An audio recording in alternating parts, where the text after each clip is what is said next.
Okay, Kai Kara, France, fantastic to see you. And thank you so much for taking the time out to speak to us so close to your big fight on Saturday night. Now, when I speak to fighters this close to a fight, I always worry about, they're cutting weight, they're starving themselves. What kind of a mood are they going to be? And then I look at your Instagram and you're eating fried chicken. So it can't be that bad, can it? Huh? Yeah, it's I've been eating pretty good this week. Coming pretty dialed in with my nutritionist Geordie, the fight dietitian. So yeah, like this is what you predict. Obviously fight week's going to be more going to be stressful, and we want to limit that stress. So coming in close to weight, you want to be fueling your session. So it's a healthy fried chicken. It's like a vegan breading, but it still tastes pretty good. Yeah, man, that's what it's about. A healthy fried chicken. Never heard of it, but there you go. Look, Kai, we're really looking forward to this fight. And as much as being a fighter, you're also a fan of the sport. So if you were to take yourself out of it and just look from the outside, the two styles you guys bring, your approach to the fight, the sort of form you're in, is this the sort of fight that would get you excited to watch? Yeah, this is definitely the people's main event. There's a great main event rematch, Amanda and Juliana, but style wise, this can't go any other way but a 5 round dogfight or just a war pretty much. So I've put in everything into this camp. I've peaking in my career, coming into my prime, and I just want it so bad. This is everything I work towards. It's not just been a 10-week fight camp, it's been a 10-year fight camp. And since I was, young, walking into my first gym, this is all I've ever wanted to be. In New Zealand, our national team's in All Black. The rugby team was the All Blacks. But this has always been my dream to be a UFC world champion. So Saturday night, I get to tick that off the bucket list.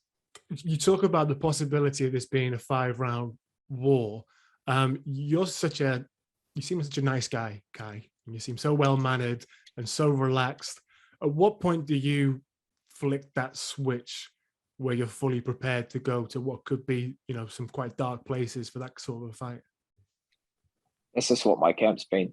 This is what I love about fighting, where there's no team to hide behind. It's all on you.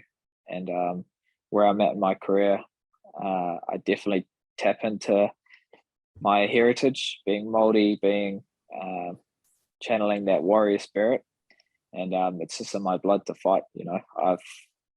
I've always had that fire in me, and I've just had to channel it into something positive. And I found fighting, and I've done met some amazing people, and done some amazing things, and fought, everywhere in the world, pretty much in Asia and now in America.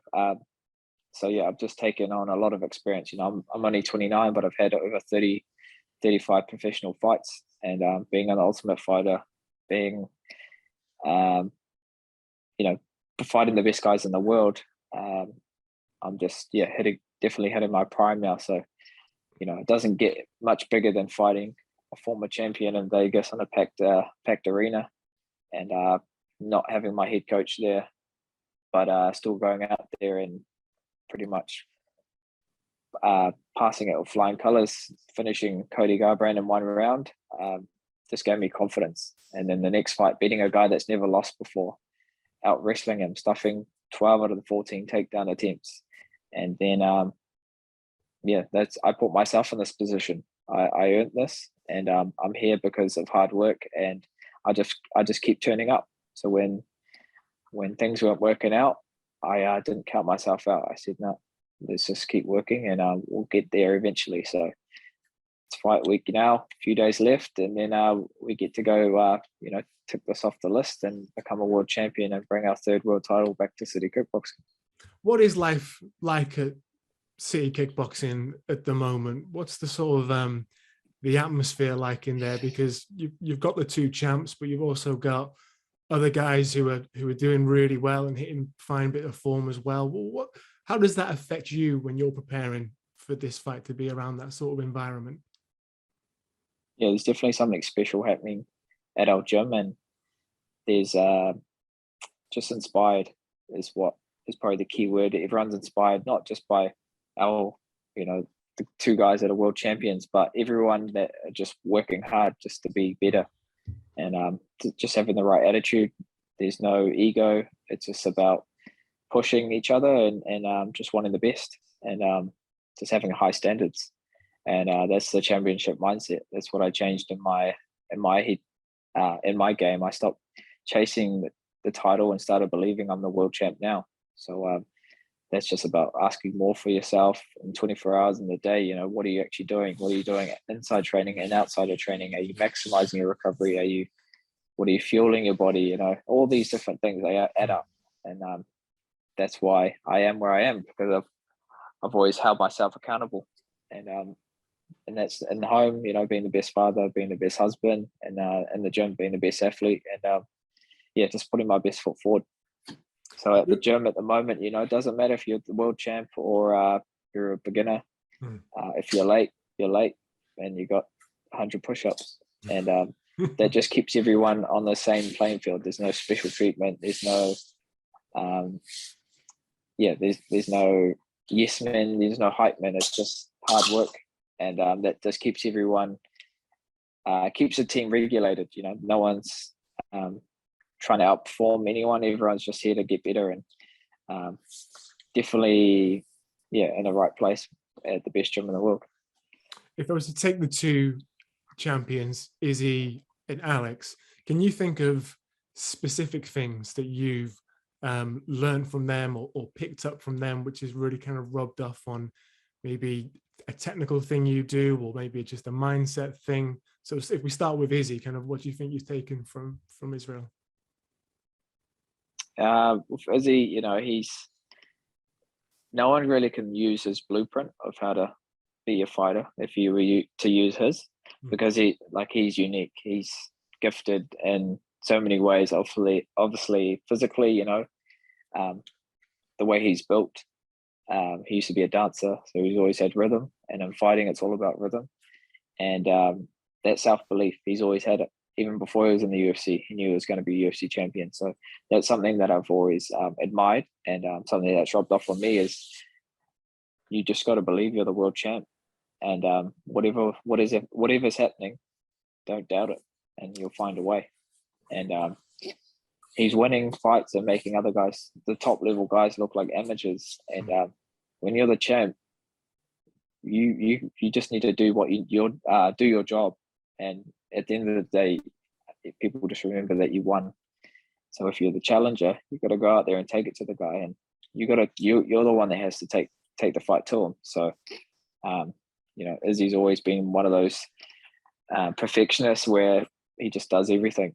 And looking at Alex, you know, he's another champ that's going to be defending for a long time, and that's because he's just a workhorse. He's always in the gym, always getting better, always asking more for himself, and another guy that just never counts himself out. Even though in his last fight, you know, Vegas they call it the ninth island, which is meaning there's a lot of Hawaiians in Vegas, all against it, Alex, and who's the world champ, you know, but they all love Max Holloway, and even though they're booing and doing whatever, he just shut them out and didn't give them 1 second of doubt, didn't give them 1 second of satisfaction that they would get under his skin. And that's just experience. That's just the mindset, the championship mindset both Izzy and Alex have. So for me, you know, I've always been called the underdog, always been underestimated, overlooked. My opponents have been looking past me, seeing the title and say, I'll get past this guy and I'll be fighting him soon. But I spoiled the party. I was the one that stayed focused, and I knew what I was bringing to the table. So that definitely rubs off on you.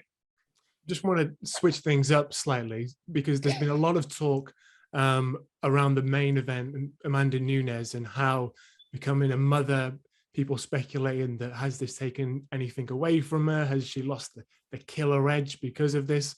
But your real hot streak that you're on right now has coincided with you becoming a father.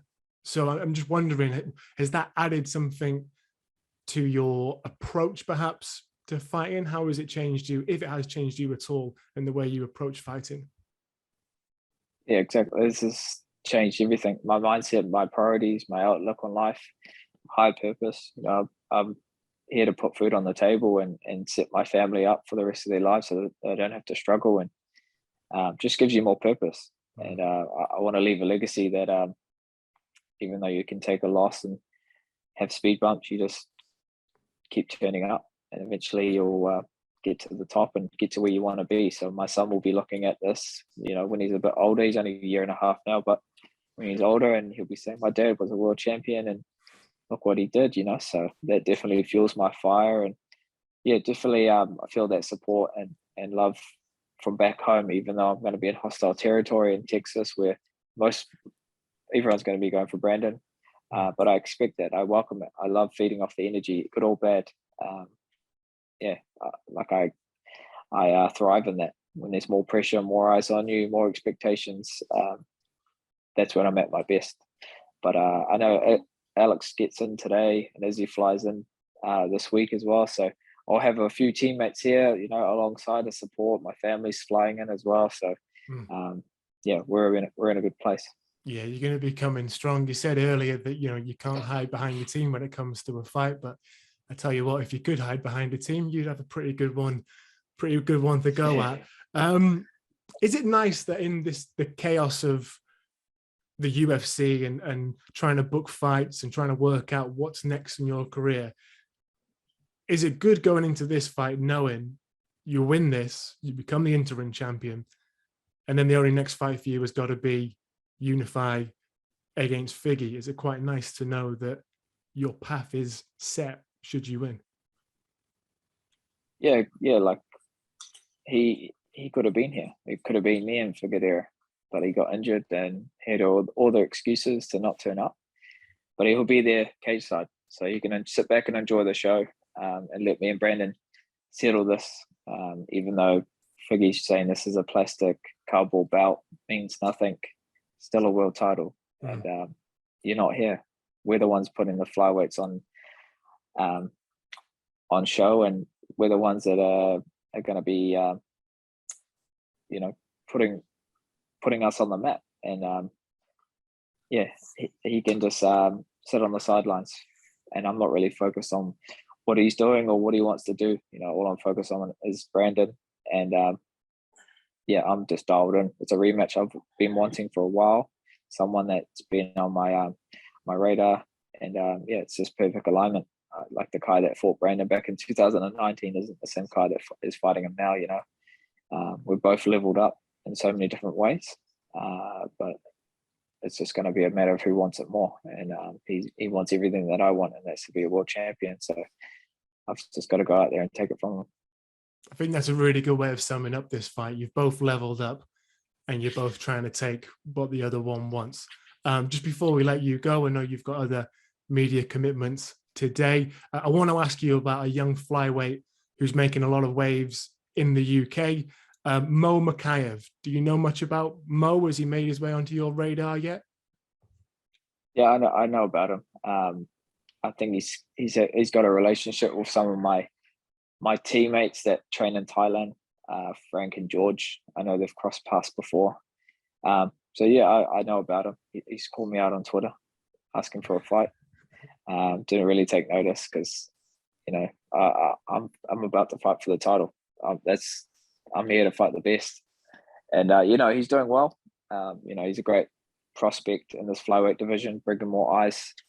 You know, he was an amateur world champion and undefeated. So, you know, if he keeps that going and breaks through to that top 10, yeah, he's definitely going to be a contender. But I think for now, he just needs to just let us work through the talking. I feel like that's the best way to go about it. In the sport, you know, you can talk as much as you want, but you got to back it up. And that's what I've always done. That's why I'm in this position. Of my actions are my loudest voice, and I put myself here. So maybe, yeah, but one day we could fight. But yeah, he's got to earn that. Yeah, as you say, your actions are your loudest voice, and we are very much looking forward to seeing you in action on Saturday night, Kai. Thank you so much for your time, and yeah, enjoy the next couple of days. I understand it's about 39 degrees in Dallas, Texas, so stay safe in the heat, my man, and we'll speak to you soon, okay? Thank you. No, I'll definitely be staying in the aircon.